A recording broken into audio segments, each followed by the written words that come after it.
خوست کې د IDF ترکي مؤسسې له لوري د جامعه تجوید القران مدرسې لپاره د 940,000 امریکایي ډالرو په لګښت یو تعمیر جوړ او ګټه اخیستنې ته وسپارل شو.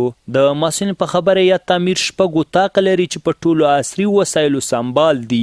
د دوی په خبره راتلونکي کې پلان لري چې د دوهم منزل چارې هم پیل کړي. دوی زیاتوي د یا تعمیر په جوړېدو سره د لسګونو زدکوونکو د سرپانه ستونزه هوارې شوه.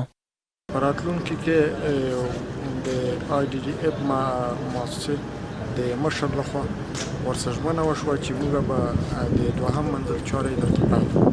بل لوري ته مسؤلین د یا تعمیر په جوړېدو خوښي څرګندوي او په راتلونکي کې د دا ډول نورو ټولګټو پروژو د پلي کولو غوښتنه هم کوي. موږ ډېر ممنون یو مشکور یو د افغانستان اسلامي امارت او د افغان او د ترکي د IDF د مؤسسې له طرفه الله تعالی د په عمرو کې برکتونه واچوي.